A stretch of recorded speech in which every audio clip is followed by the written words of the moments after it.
नमस्कार. मी शिल्पा संजीवनीमध्ये आपल्या सर्वांचं मनपूर्वक स्वागत करते. आजचा आपला विषय आहे मणक्यांचे विकार. आपल्या सगळ्यांनाच माहिती आहे की जेव्हा खड्डे असतात रस्त्यावरती, जेव्हा आपण त्या रस्त्यांवरती प्रवास करत असतो तेव्हा आपल्याला मणक्यांवरती आघात हा होतच असतो आणि मग आपल्याला जाणवतात ते काही मणक्यांचे विकार. अर्थातच फक्त खड्डेच कारणीभूत नसतात, असे काही ॲक्सिडेंट्स असतात किंवा आपण बाथरूममध्ये वगैरे चुकून घसरून पडतो, बऱ्याच गोष्टी असतात.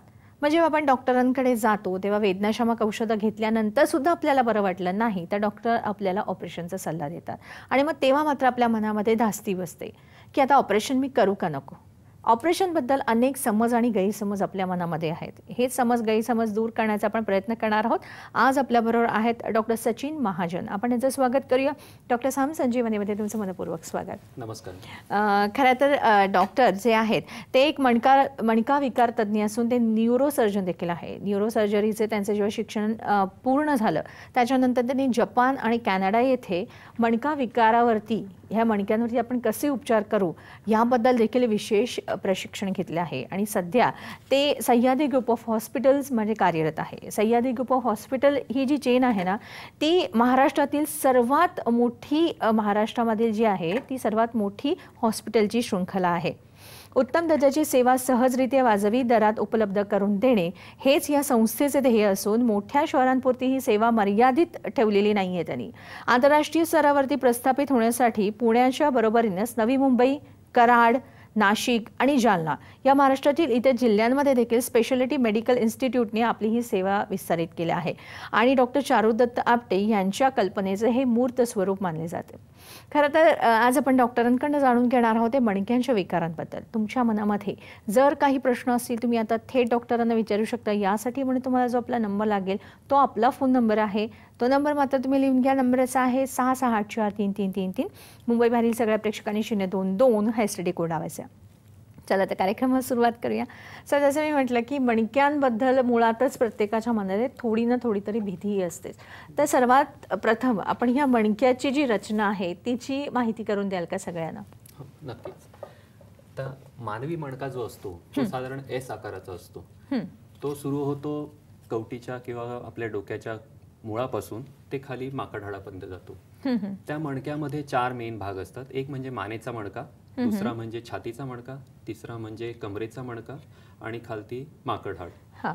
तर मानेच्या मणक्यामध्ये 7 मणके असतात, छातीच्या मणक्यामध्ये 12, कमरेच्या मणक्यामध्ये 5 आणि माकड हाड हे 5 मणक्यांनी चिटकून बनलेलं एक त्रिकोणी आकाराचं हाड असतं, जसं ह्याच्यामध्ये दिसतंय ते.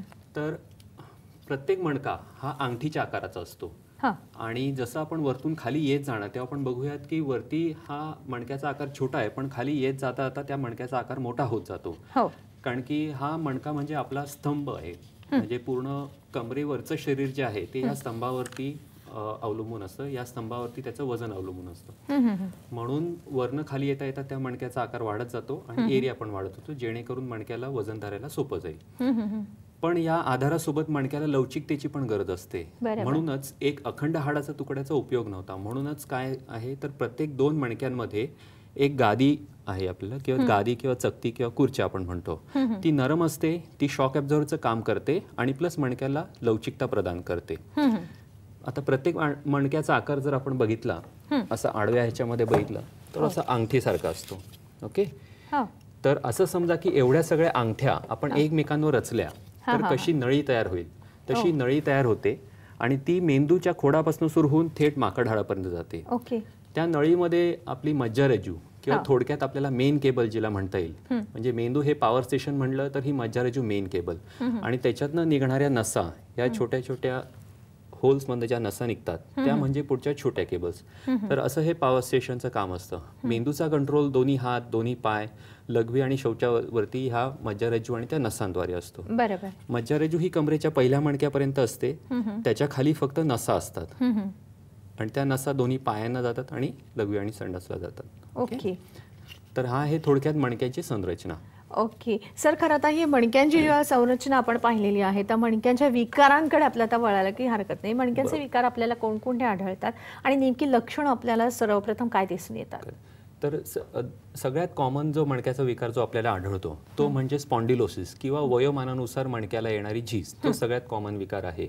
इतरही विकार आहेत पण ते दुर्मिळ आहेत, जेणेकरून ॲक्सिडेंट झाल्यामुळे मणक्याला इजा होणं किंवा ट्युबरक्युलोसिस सारखं इन्फेक्शन होऊन मणक्याला इजा होणं किंवा ट्यूमर होणं, ते दुर्मिळ आहेत. पण सगळ्यात कॉमन जे आपण दैनंदिन ह्याच्यामध्ये बघतो ते म्हणजे स्पॉन्डिलोसिस. तर स्पॉन्डिलोसिस म्हणजे काय की जसं वयानुसार ह्या मणक्यांना आणि ह्या गाद्यांना आपल्या शरीराचं ओझं उचलायला लागतं आणि त्यांच्यावरती जे दैनंदिन त्यांच्यावर भार पडतो त्याच्या रिझल्टमुळे ते हळूहळू झिजत जातात. जसे आपले केस पांढरे होतात आणि ते नैसर्गिकरित्या पुन्हा काळे होणं शक्य नाही, तसेच हे मणक्याची झीज पण त्याप्रमाणे आहे. जसं वय वाढत जसं ती झीज होत जाते, ती नैसर्गिकरित्या आपल्याला पुन्हा नॉर्मलला आणता येणार नाही, पण आपण इतर उपचारांच्या पद्धतीने त्याच्यापासून होणारा त्रास कमी करू शकतो. तर सगळ्यात जास्त स्पॉन्डिलोसिस आपल्याला दिसतं ते म्हणजे मानेच्या मणक्यामध्ये आणि कमरेच्या मणक्यामध्ये. त्याचं कारण असं की हे दोन मणके मेनली हलणारे मणके आहेत. बरोबर. छातीचा मणका हा फार हलत नाही कारण तो बरगड्यांनी घट्ट धरलेला असतो, त्यामुळे त्याच्यामध्ये झीज दिसत नाही कारण त्याची हालचाल फारशी होत नाही. तर आता समजा कमरेच्या मणक्यामध्ये जर आपण बघितलं तर सगळ्यात कॉमन झिजेचे प्रकार कुठले, तर ह्याच्यामध्ये दिसत आहे, आपण स्लाइडमध्ये बघूया. तर डिजनरेटेड डिस्क म्हणजे थोडक्यात फक्त गादीची झीज किंवा डिस्क सुकणं म्हणजे काय. नॉर्मल गादीमध्ये साधारण 70% प्रमाण पाण्याचं असतं, ओके. पण ते जसं झीज येते तसं ते पाण्याचं प्रमाण कमी होतं. झीज येण्याचं कारण साधं वय असू शकतं किंवा त्या डिस्कला झालेली कुठल्या प्रकारची इजा असू शकते लहानपणी.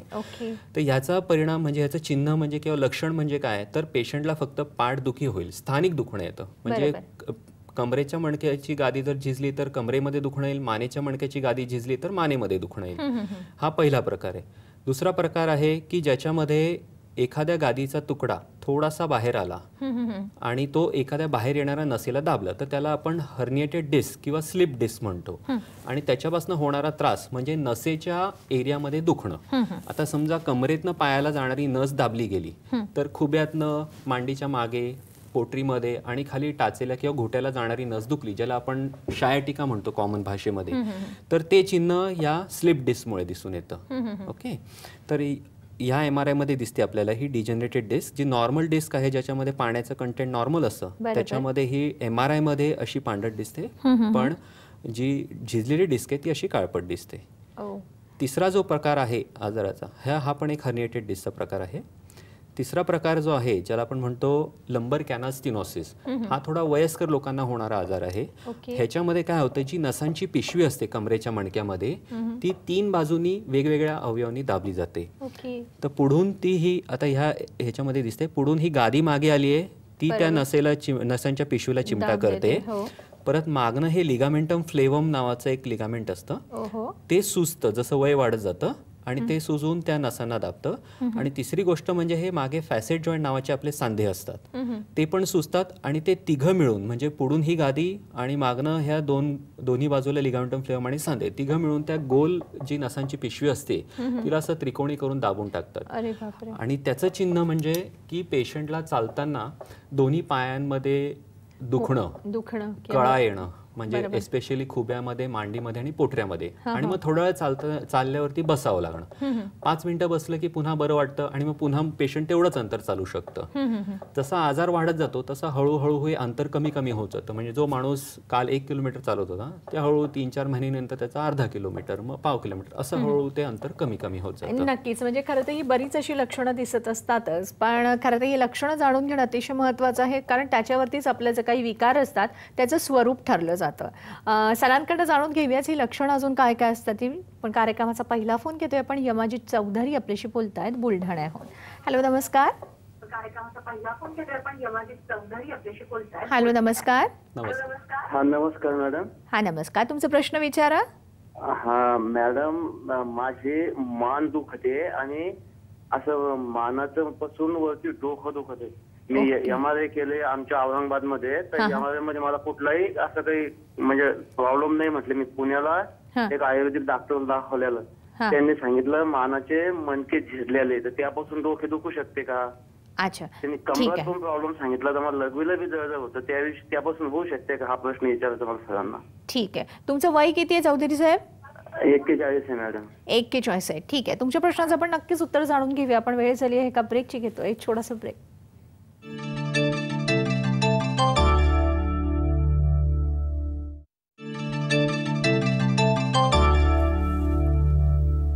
ब्रेकनंतर पुन्हा एकदा आपल्या सर्वांचं मनपूर्वक स्वागत. माहिती करून घेत आहोत मणक्यांच्या विकारांबद्दल.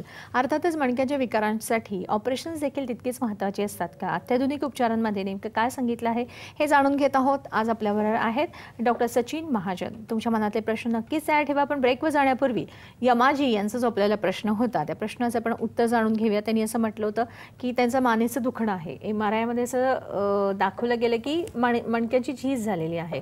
तर वय वर्ष 41च आहे आणि तर त्याच्यामुळे त्यांना जो त्रास होतो याबद्दल आपण काय सांगाल? त्यांना असं वाटतं की मेंदूचं वगैरे दुखणं आहे का, किंवा त्याने जी जळजळ होते लघवीला किंवा असे बरेच त्रास नाही सांगितलं, तर काही कारण ठरू शकतं का? आता हे दोन वेगळ्या त्रासांच्या स्वरूपात बघावं लागेल. एक म्हणजे मानेच्या मणक्याचा त्रास जो त्यांच्या डोक्यापर्यंत जातोय. तर मानेच्या मणक्यातनं 2 नंबरची नस जी आहे ती मानेच्या मागून अशी वरती डोक्यापर्यंत जाते आणि त्यामुळे मानेच्या झीजमुळे किंवा मानेच्या दुखण्यामुळे ती 2 नंबरची नस दुखून, ज्याला आम्ही C2 न्यूरॅल्जिया म्हणतो, तसं पेशंटच्या मानेच्या मागे डोक्यापर्यंत दुखणं जाऊ शकतं फक्त मानेच्या झीजमुळे. तर त्याला काही घाबरण्याचं कारण नाही. त्याला फक्त फिजिओथेरपी आणि गोळ्या हेच उपचार आहे. पण ते MRI बघून एखादा स्पेशलिस्ट तुम्हाला जास्त म्हणजे ठामपणे सांगू शकेल. नक्कीच. म्हणजे त्यांनी लवकरात लवकर एका तज्ज्ञ व्यक्तीचा सल्ला, की ज्यांना मणक्यांचे वगैरे विकारांचे म्हणजे मणका विशेष तज्ज्ञ जे असतात, जसे आपले सर आहेत, तर अशा सरांना दाखवून, अशा तज्ज्ञांना दाखवून तुम्ही नक्कीच त्यांचं मार्गदर्शन घेऊ शकता. सर अजून काय सांगाल? तुम्ही आम्हाला बाकीची काही लक्षणं सांगत होता मणक्यांच्या विकारांची, किंवा आपण स्क्रीनवरती पाहतच होतो, आपण पाहूया का? तर हो चालेल.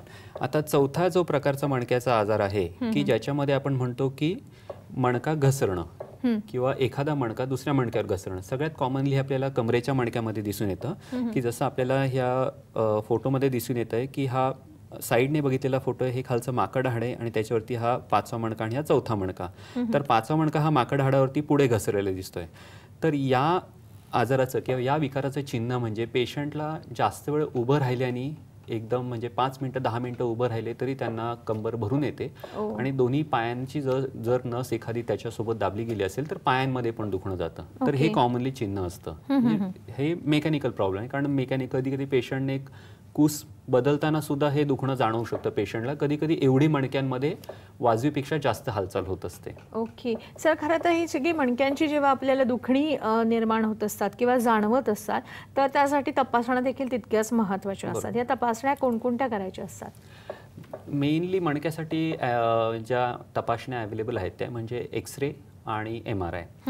एक्सरे ह्याच्यामध्ये आपल्याला साधारणपणे फक्त हाडाची रचना आणि त्यांचे एकमेकांशी जे रिलेशन आहे ते जास्त स्पष्टपणे दिसून येतं. एक्सरेमध्ये दुर्दैवाने आपल्याला नसा किंवा मज्जारज्जू दिसून येत नाही. त्यामुळे एक्सरेचा उपयोग फक्त जर पेशंटला स्थानिक दुखणं असेल, समजा कमरेचं दुखणं किंवा छातीच्या मणक्याचं दुखणं किंवा मानेच्या मणक्याचं दुखणं असेल तर एक्सरेचा उपयोग होतो. पण जर एखाद्या पेशंटला नसेचं दुखणं आलं किंवा न्यूरोलॉजिकल काही प्रॉब्लेम दिसला, एखाद्या पायामध्ये कमजोरी आहे किंवा हातामध्ये कमजोरी आहे, कुठे बधीरपणा आला किंवा लघवी किंवा त्यांचे काही चिन्ह दिसायला लागले, तर मग आपल्याला मात्र MRIचा विचार करायला पाहिजे. MRI हे एकदम साधा तपास आहे. काही इंजेक्शन वगैरे न देता आपल्याला एकदम स्पष्टपणे मणक्याचं पूर्ण माहिती कळून जाते की त्याच्यामध्ये कुठे कुठे झीज आहे, कुठे कुठे नसांवरती प्रेशर आहे किंवा नाही आहे. तर त्याच्यामध्ये MRI हा सगळ्यात फायनल आणि बेस्ट तपास म्हणायला काही हरकत नाही. नक्कीच. एक फोन घेतोय आपण. रोहिणी पाटील आपल्याशी बोलतायत पुण्याहून. हॅलो, नमस्कार. हॅलो. हॅलो. हा मॅडम, मला डॉक्टरांना विचारायचं होतं. हा बोला. माझ्या सासूबाईंना ना मणक्याचा खूप त्रास होतो. ओके, तुमच्या सासूबाईंचं वय काय आहे? 45 वर्ष. 45 आहे. कुठे त्रास होतोय? कमरेत? कमरेच्या इथं दुखतं त्यांचं. अच्छा, ठीक आहे. पायाला उठताना बसताना खूप त्रास होतो आणि जास्त वेळ बसलं ना उठता येत नाही नंतर. ओके, ठीक आहे. आणि माझ्या पण हातांच्या मनगट आहेत ना, तर त्या हातांच्या मनगटावरती सूज येते आणि गोळ्या औषध वगैरे घेतले ना की मग ती सूज कमी होते. ओके, तुमचं वय किती आहे? उचलता येत नाही सूज असेल तर. तुमचं वय किती आहे? माझं का 24 वर्ष. 24 वर्ष, ठीक आहे. तर याच्यावर काय इलाज करावा? नक्कीच. तर तुमच्या सासूबाईंचं आधी बोलायला गेलं तर आपल्याला त्यांच्या मणक्याचा MRI जर झाला नसेल तर तो करून घ्यावा लागेल. त्यांच्या मणक्याला किती प्रमाणामध्ये झीज आहे आणि त्याच्यामध्ये नसांवरती प्रेशर आहे का किंवा कुठले मणक्यांमध्ये एखादी घसरण आहे का ते बघून आपल्याला मग त्यांच्या उपचाराची दिशा ठरवावी लागेल. तुमच्याबद्दल बोलायचं झालं तर तुमच्या मनगटांची सूज ही मणक्यामुळे येत नाही, तुम्हाला कदाचित संधिवात असण्याची शक्यता आहे असं तुमच्या सांगण्यावरनं मला वाटतंय. नक्कीच. सर अजून एक मला महत्त्वाचं विचारायचं आहे, जसं आता त्यांचं वय आपण बघितलं तर 45 वर्ष 40 वर्ष, तर बहुतेक कोणत्या वयोगटामध्ये आपल्याला मणक्यांचे त्रास दिसून येतात आणि समजा ह्याच्यामध्ये काही व्यवसायांचा म्हणजे समजा गृहिणी असेल तर त्यांना वेगळ्या प्रकारची दुखणी किंवा कष्टकरी वर्ग असेल असं काही असतं का, नेमकं काय? तर शक्यतो 30 वयानंतर मणक्याचे विकार दिसायला लागले आहेत आणि आजकाल सिडेंटरी किंवा बसून काम करण्याच्या लाईफस्टाईलमुळे जास्त लवकर वयामध्ये सुद्धा आमच्याकडे 24-25 वयामध्ये सुद्धा पेशंट्स यायला लागले आहेत. दुसरं त्याचं कारण असं की त्यांच्या बसण्याची जी परिस्थिती असते ती परिस्थिती म्हणजे पद्धत ती व्यवस्थित नसल्यामुळे तो त्रास होतो त्यांना. कारण बसण्याच्या पोझिशनमध्ये जे डिस्क मधलं प्रेशर असतं जे मी कमरेच्या मणक्यामध्ये तुम्हाला दाखवलं ते प्रेशर सगळ्यात जास्त असतं आणि त्याच्यामुळे जेवढं जास्त वेळ बसण्याचं काम असेल तेवढी लवकर मणक्याची झीज होते. आणि दुसरं जो मणक्याचे त्रास जे आढळतात ते म्हणजे खूप कष्टकरी लोकांमध्ये ज्यांना खूप जड उचलावं लागतं, स्पेशली पुढे वाकून जड उचलण्याची कामं, डोक्यावर जड घेण्याची कामं, त्यांच्यामध्ये सुद्धा मणक्याचे विकार हे जास्त प्रमाणात आढळले जातात. बाकी वयानुसार येणारे मणक्याचे आजार ते आहेतच. आता मी जे 2 विकार दाखवलेत की स्लिप डिस्क आणि लंबर कॅनल सिनोसिस किंवा नसांवरती प्रेशर येणं, तर स्लिप डिस्क हे जास्त कडनं यंग वयामध्ये दिसणारा त्रास आहे, पण लंबर कॅनल सिनोसिस किंवा सगळ्या नसांवरती प्रेशर हा जो त्रास आहे तो थोडासा उशिरा वयामध्ये येणारा त्रास आहे, वृद्धापकाळात होणारा त्रास आहे. नक्कीच. म्हणजे असं आपल्या त्रासाचं प्रमाण असतं तर त्याप्रमाणे ठरतं की नेमकी आपल्याला कोणत्या प्रकारचा विकार झालेला आहे. असेच काही लक्षणं तुम्हाला जाणवत असतील तर तुम्ही नक्कीच तुमची लक्षणं जी आहेत ती डॉक्टरांना सांगू शकता, त्यांच्याकडनं मार्गदर्शन करून घेऊ शकता. पण आता मात्र वेळ झाली एका ब्रेकची, घेतोय एक छोटासा ब्रेक.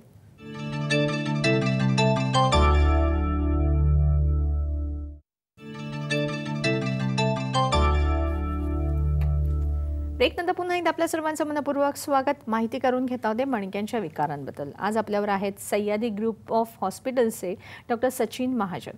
तुमच्या मनामध्ये जे जे काही प्रश्न असतील डॉक्टरांना विचारायचे आहेत थेट विचाराकडे आपण जाणून घेत आहोत ते मणक्यांबद्दल. अर्थातच मणक्यांसाठी काही आपल्याला ऑपरेशन सुचवली जातात का, जर करायची असतील तर आपण त्यांची भीती घ्यायची असते का मनामध्ये, बऱ्याच गोष्टींची माहिती करून घ्यायची आहे. तुमचे जे काही प्रश्न असतील डॉक्टरांना थेट विचारू शकता. फक्त आपला नंबर मात्र तुम्ही लिहून घ्या. आपला फोन नंबर असा आहे 66843333. मुंबई बाहेर सगळ्या प्रेक्षकांनी 022 हा STD कोड लावायचा आहे. चला तर जाणून घेऊया सरांकडनं. सर खरं तर मला असं विचारायचं आहे की प्रत्येक वेळी जे आपल्या काही मणक्यांचे विकार असतात तर त्यांच्यासाठी नेहमीच ऑपरेशनची गरज लागते का, किंवा आपल्याला काही दुसरं करता येऊ शकतं का, औषध उपचारांनी बरोबर होऊ शकतं का, नेमकं काय सर? मणक्याच्या विकारांमध्ये ऑपरेशनची टक्केवारी फक्त 20% आहे साधारण. त्यामुळे 80% लोक मणक्याचे विकार जेव्हा घेऊन येतात आमच्या OPD मध्ये तर त्यांना शक्यतो ऑपरेशनची गरज पडत नाही. त्यांना नॉन ऑपरेशनच्या पद्धती म्हणजे शक्यतो फिजिओथेरपी किंवा फिजिओथेरपीने नाही फरक पडला तर कुठल्या तरी मणक्याचं इंजेक्शन वगैरे देणं, त्यासाठी तेवढ्या उपचारांनी आपण काम करू शकतो. तर ऑपरेशनची गरज पडली तर ते आजारानुसार आपण ऑपरेशनची गरज ठरवतो की जे मी 4 विकार दाखवले त्या विकारांपैकी कुठला विकार आहे त्यानुसार कुठल्या प्रकारचं आपण ऑपरेशन करतो ते ठरतं.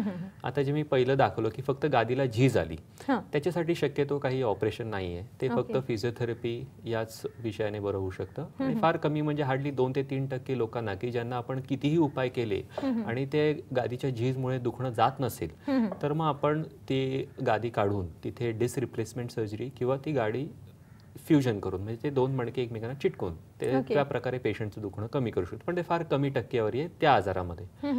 जर एखाद्या पेशंटची गादी सरकली असेल आणि ते नसेला दाबत असेल तर ते दुखणं आपण ताबडतोब तर कधीच ऑपरेशनचा विचार करत नाही, कारण 3 महिन्यामध्ये हळूहळू ती गादी नैसर्गिकरित्या विरघळण्याची साधारण 80% शक्यता असते. म्हणजे आपल्या शरीरामध्ये एन्झाईम्स किंवा द्रव असे त्या गादीजवळ जाऊन अक्षरशः त्या गादीला विरघळून ती नस आपोआप मोकळी होण्याची शक्यता असते. त्यामुळे 3 महिन्यापर्यंत जर काळ तर आपण ढकलून काढतो.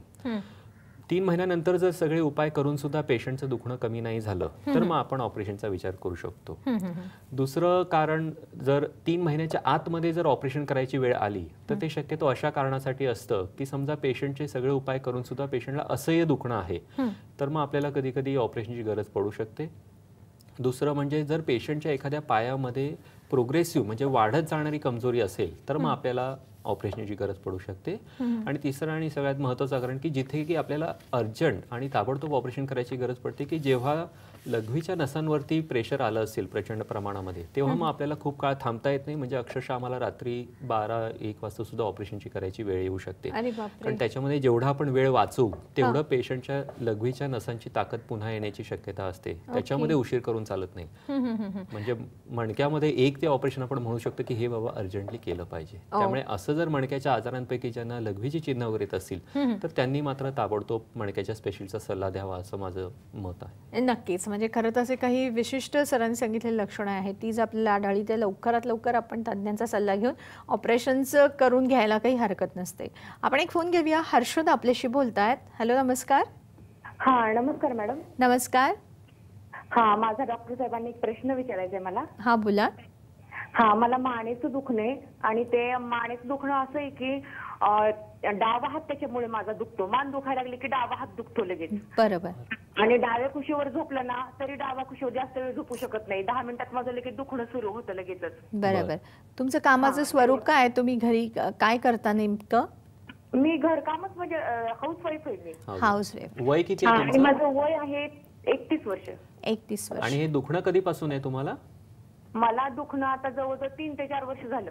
3 ते 4 वर्ष झाले. ओके. आणि पण दाखवल्या मी डॉक्टरांना वगैरे इथे सगळ्या. हा हा. पण ते म्हणतात की एक्सरे वगैरे काढलाय. ते म्हणतात की मानेचंच दुखणे, तुम्हाला व्यायाम प्रकार वगैरे फक्त करावं लागतील, बाकी दुसरं त्याच्यावरती काहीच उपचार नाहीये. ओके. बरं. म्हणजे फिजिओथेरपी करणं तर आवश्यक आहे. 3-4 प्रकार दाखवले तरच बरं होईल. बरं. ठीक आहे. तर या प्रकारामध्ये 3-4 वर्षापासून जर तुमचं हे दुखणं असेल आणि बऱ्यापैकी तुमच्या दैनंदिन जीवनाच्या कामामध्ये तुम्हाला त्याचा त्रास होत असेल तर माझा सल्ला आहे की तुम्ही MRI साठी जावं. आणि MRI मध्ये त्या नसेवरती किती प्रमाणामध्ये प्रेशर आहे त्यानुसार आपण उपचाराची दिशा ठरावी.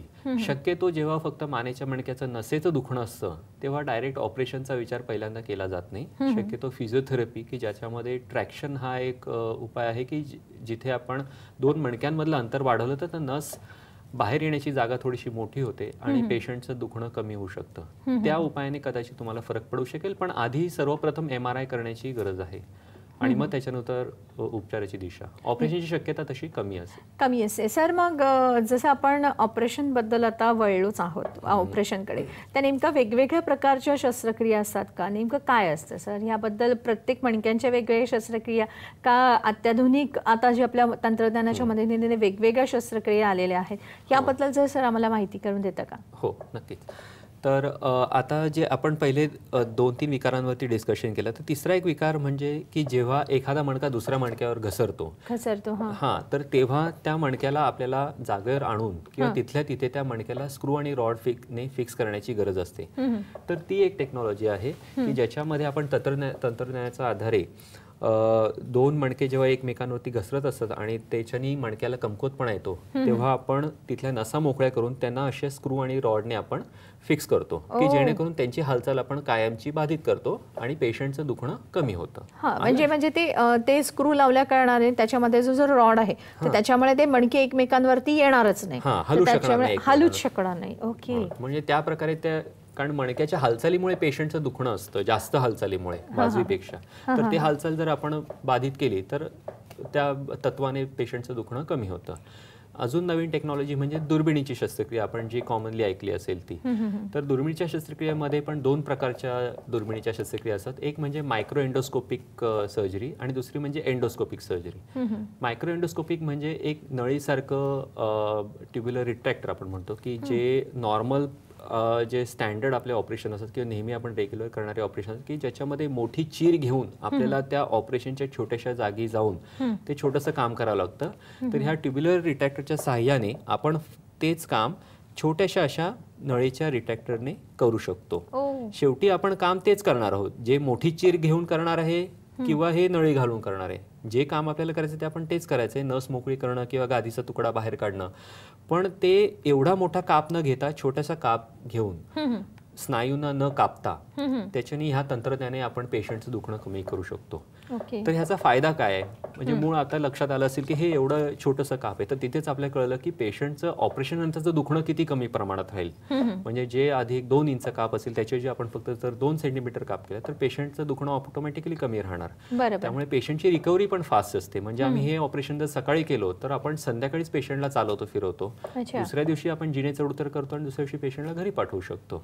अक्षय एवढी फास्ट रिकव्हरी असते. सर खरं तर जेव्हा ह्या सगळ्या गोष्टी घडत असतात तेव्हा आपल्याला प्रत्येक वेळी असं वाटत असतं की आपल्याला दुसऱ्या काही दुखापती होणार नाहीत का, कारण समजा एवढं जर ऑपरेशन महत्वाचं आहे तर त्याच्यामुळे आपण लुळे नाही कापणार, असे बरेच गैरसमज त्या पेशंटच्या मनात असतात. तर अशा पेशंटसाठी आपण काय सांगाल सर? तर माझा सल्ला असा आहे की मणक्याचे उपचार हे काय एका फक्त माणसाचं काम नाही, it is a team work. जरी सर्जन, स्पाइन सर्जन हा जरी गटप्रमुख असला तरी त्याच्यासोबत असणारे जे सहकारी असतात त्यांच्यावरती त्यांचं पण तेवढंच त्याच्यामध्ये रोल असतो. उदाहरणार्थ भूलतज्ञ की जे हे ऑपरेशन सेफली सुरक्षितरित्या आणि पेशंटला काही दुखणं न करता करून देतात. दुसरी गोष्ट म्हणजे न्यूरो मॉनिटरिंग आपण जे म्हणतो की ज्याच्यामध्ये मेंदूमधनं हाताला आणि पायाला जाणाऱ्या जे संवेदना किंवा चेतना असतात त्या आपण ऑपरेशनच्या दरम्यान मॉनिटर करत असतो. की म्हणजे माझ्या एखाद्या हालचालीने एखाद्या नसेला धक्का पोचतो आहे किंवा मज्जारज्जूच्या मी जास्त जवळ आहे का, तर मग त्या इलेक्ट्रोफिजिओलॉजिस्ट ज्या आहेत किंवा ते मॉनिटर करणाऱ्या मॅडम आहेत त्या आम्हाला सांगतात की नाही तुम्ही ह्याच्या जवळ आहात, मग तुम्ही त्याच्यापेक्षा लांब राहा. तर त्याच्याने काय होतं की ऑपरेशन एकदम सुरक्षित होऊन जातं किंवा आम्हाला अचूक होतं. म्हणजे पेशंटला त्याच्यानी मग ऑपरेशन नंतर पायाची ताकद जाण्याची जी भीती असते ती भीती कमीत कमी आपल्याला ठेवता येते. कारण हे मी मुद्दामून सर विचारलं कारण तुम्ही एक न्यूरोसर्जन देखील आहात, तर ह्या सगळ्या गोष्टींची तुम्हाला माहिती असणं साहजिकच आहे. आणि त्याच्यामुळे प्रेक्षकांच्या मनामध्ये जी किंवा त्या रुग्णांच्या मनामध्ये जी भीती असते ऑपरेशन बद्दल ती नक्कीच कमी होऊ शकते. आपण एक फोन घेऊया. अनिता पाटील आपल्याशी बोलताय संगमनेरहून. हॅलो, नमस्कार. हॅलो, हा मॅडम नमस्कार. नमस्कार. तर माझ्या भावाला लंग्सचा टीबी झाला होता. तर तेव्हापासून त्याला चालता येत नाहीये. ओके. हो, तर काही डॉक्टरांचं म्हणणं पडलं की बी कॉम्प्लेक्सच्या डिफिशियन्सीमुळे चालता येत नसेल. तर काय करावं लागेल? त्याचा एक्सरे काढला पाठीच्या मणक्याचा, तर त्याच्यामध्ये काही आलेलं नाहीये. ठीक आहे ताई, तुमच्या प्रश्नाचं आपण नक्कीच उत्तर जाणून घेऊया. आपण घेतोय छोटासा ब्रेक.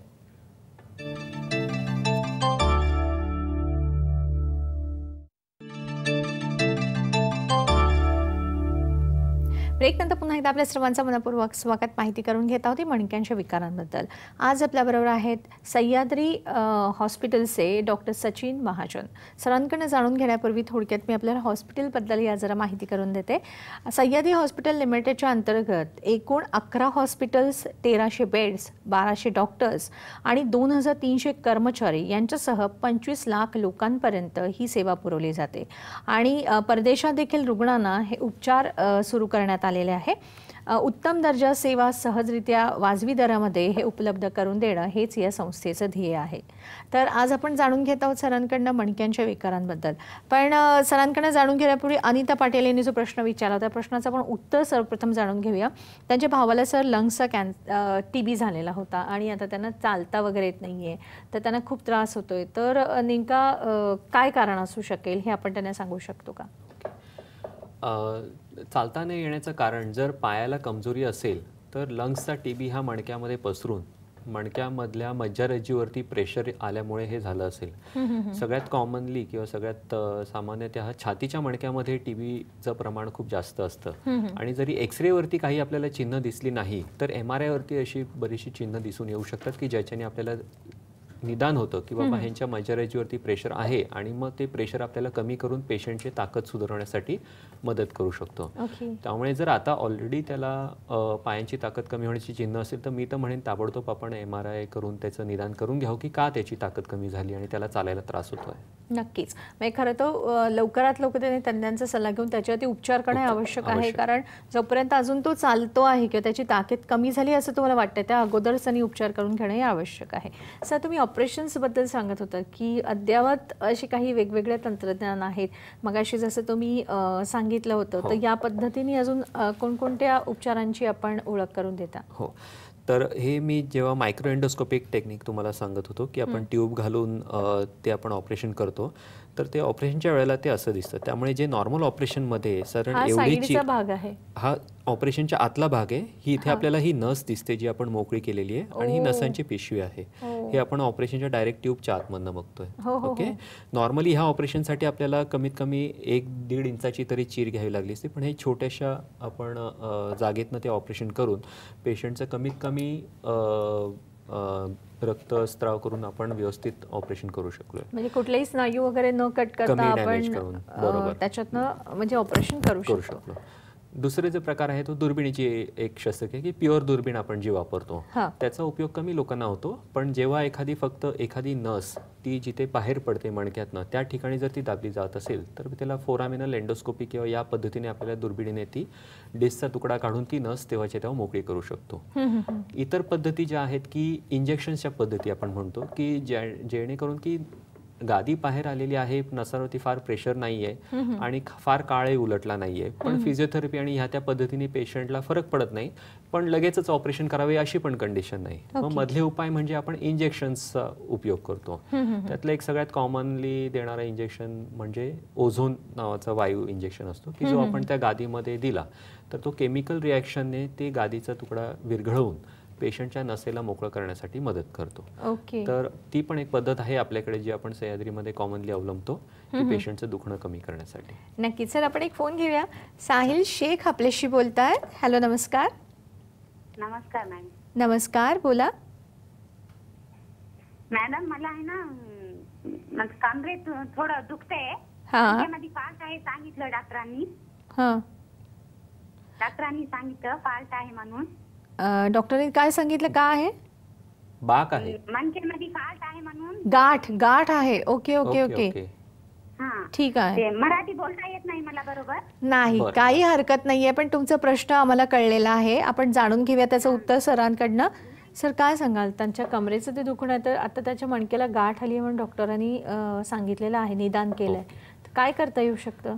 गाठ आहे तर साहजिकरित्या ते ऑपरेशन करून ती गाठ काढणं गरजेचं आहे. नक्कीच, कारण गाठ म्हणजे हा कुठल्या प्रकारचा ट्यूमर असू शकतो. तो ट्यूमर नक्की कुठल्या प्रकाराचा आहे म्हणजे ते तर म्हणजे गाठीपासून मुक्तता मिळणं आणि ते गाठीचं निदान होण्यासाठी या दोन्ही गोष्टींसाठी ती गाठ काढून तपासाला पाठवून आपल्याला निदान करण्याची गरज आहे की नक्की ती कशाची गाठ आहे आणि त्यानुसार मग पुढची उपचार पद्धत जर त्याला लागत असेल की समजा कॅन्सरची गाठ निघाली तर मग त्याला आपण रेडिएशन आणि किमोथेरपी देतो.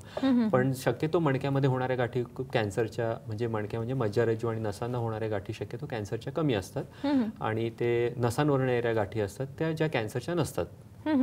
सर, आता जे आपण फिजिओथेरपी आणि शस्त्रक्रिया करून सुद्धा काही वेळा आपल्याला असं दिसून येतं की मणक्यांचा जो बाक असतो तो वेडा वाकडा असतो, तर ह्याच्यासाठी देखील आपल्याला ऑपरेशन करता येऊ शकतं का? नेमकं काय करत असतात? हो, तर मणक्याचा बाक हा 2 वयोगटांमध्ये कॉमनली आढळतो. एक तर म्हणजे लहान वयोगटाचा वेगळा प्रकारचा बाक असतो आणि एक वृद्धापकाळाचा वेगळा बाक असतो.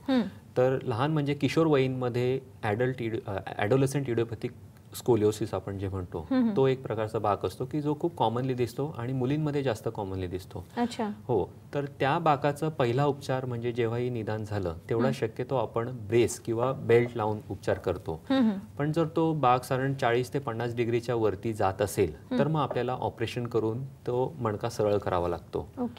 तर उदाहरणार्थ या एक्सरे मध्ये दिसते आपल्याला की हा एक तरुण मुलगा आहे, हा आला होता असा मणक्याचा बाक घेऊन. त्याचा मणका नॉर्मली असा सरळ हवा होता पण तो उजव्या बाजूला असा वाकलेला आहे. तो आपण पहिल्या स्टेजमध्ये त्याला थोडासा सरळ केलेला आहे कारण ह्याचं वय आहे 14.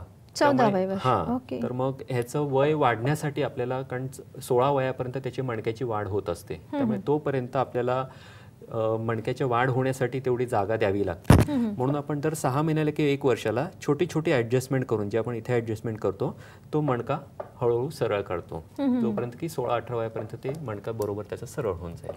म्हणजे वयाचं देखील मर्यादा असते की जोपर्यंत ह्या सगळ्या गोष्टींची सांगड एक डॉक्टर किंवा एक तज्ञाला घालावी लागत असते. अजून जसं मी सांगितलं की वयोमानाप्रमाणे देखील बाक असतो, त्याच्यासाठी काय करता येऊ शकतं? दुसरा म्हणजे जो म्हातारपणाचा बाक असतो तो बाक असतो तो मणक्याला झीज आल्यामुळे, की गादी एका बाजूला जास्त झिजली आणि दुसऱ्या बाजूला कमी झिजली तर मग बाक एका बाजूला येतो. तर त्या बाकाचं उपचार सोपे असतात. ते म्हणजे आपण साधं स्क्रू आणि रॉड घालून ते एका बाजूला जास्त डिस्ट्रॅक्शन किंवा जास्त अंतर वाढवून त्या बाकाला आपण सरळ करून तिथल्या नसा मोकळ्या करून पेशंटचं दुखणं कमी करू शकतो. पण जर पेशंटचं वय खूपच जास्त असेल 70-75च्या वरती आणि त्यांना एखाद्या नसेचं दुखणं असेल, बाकपासून खूप काय कंबरदुखी नसेल तर मग मात्र आपण काही मोठं ऑपरेशन करत नाही. आपण त्या वेळेला ज्याच्या नसेचं त्यांचं दुखणं असतं ते घालवण्याचा प्रयत्न करतो. उदाहरणार्थ त्या नसेला इंजेक्शन देऊन किंवा रूट ब्लॉक किंवा नर्व ब्लॉक करून त्या पेशंटला आपण आराम देऊ शकतो. असे ह्या गोष्टी करतो. किंवा मग त्यांना हाडांची ताकद वाढवणारे इंजेक्शन किंवा गोळ्या देऊन 3-4 महिने थांबून मग त्यांच्या त्या बाकाचं ऑपरेशन करतो. अशा पद्धतीने आपण ऑपरेशन म्हणजे वयोमानाप्रमाणे त्यांचे उपचार हे बदलले जातात. नक्कीच. एक फोन घेतोय आपण. आपल्याशी ज्योती कदम बोलतायत यवतमाळहून. हॅलो, नमस्कार. हॅलो हॅलो हॅलो ज्योती, त्यांचा फोन कट झालेला दिसतोय. खरं तर आपल्या मनामध्ये असे बरेच प्रश्न आहेत ते जाणून घ्यायचे सरांकडनं, पण वेळ झाली आहे का ब्रेकची. घेतोय छोटासा ब्रेक.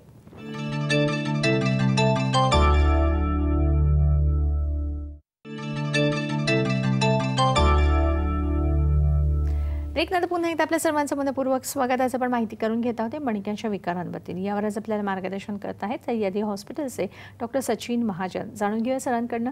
सर, बहुतेक वेळा जसं मी म्हटलं की सुरुवातीलाच म्हटलं की शस्त्रक्रिया म्हटलं की प्रत्येक रुग्णाच्या मनामध्ये भीती ही बसलेलीच असते. तर खरं तर ही शस्त्रक्रियेची भीती बाळगू नये म्हणून तर डॉक्टर प्रयत्नशील असतातच.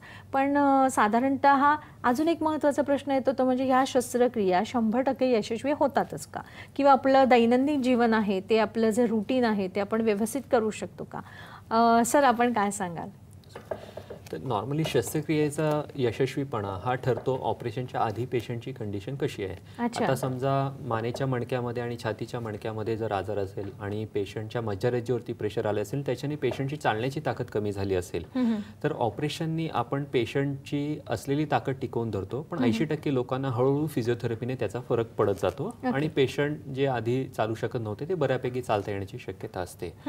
आता कमरेच्या मणक्याचे ऑपरेशनचे यशस्वीपणा म्हणाल तर जे डिस्कचं ऑपरेशन आहे किंवा एखाद्या नस मोकळी करण्याचं साधं ऑपरेशन असेल तर त्याच्यामध्ये 95% सक्सेस रेट आहे. म्हणजे 20तले 19 पेशंट ऑपरेशन नंतर खुश असतात आणि त्यांना एकदम दुखणं कमी होऊन गेलेलं असतं. दुसरं ऑपरेशन जे मी सांगितलं फिक्सेशन किंवा ज्याच्यामध्ये आपण स्क्रू आणि रॉड वगैरे घालतो त्याचे सक्सेस रेट 80%. म्हणजे 80% लोक ऑपरेशन नंतर खुश असतात की माझं दुखणं कमी झालेलं आहे. ॲटलीस्ट 70-80% तरी त्यांचं दुखण्याचं प्रमाण कमी झालेलं असतं. तर ह्या प्रकारे सक्सेस रेट असतं.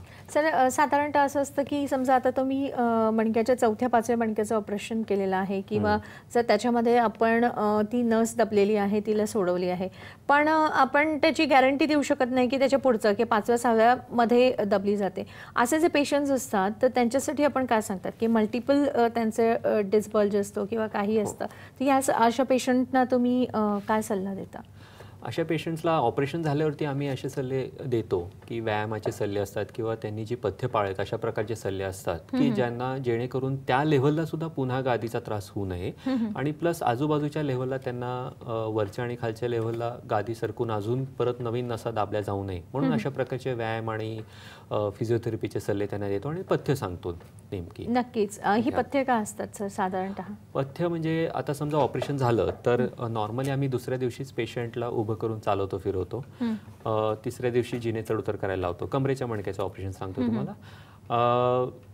3 व्यायाम म्हणजे साधं चालणं, टाचेवर चालणं आणि पंजावर चालणं हे ऑपरेशन नंतर करायचे महत्त्वाचे व्यायाम असतात. साधं चालणं आम्ही पेशंटला हळूहळू एवढं वाढवायला सांगतो की 3-4 आठवड्याच्या अंती पेशंटनी दिवसाला 3 किलोमीटर तरी चालायला हवं. टाचेवर आणि पंजावर प्रत्येकी 100 पावलं दिवसाला ते चालू शकतात. घरातल्या घरात 10 पावलं दर तासाला चालले तरी त्यांचे 100 पावलं होऊन जातात.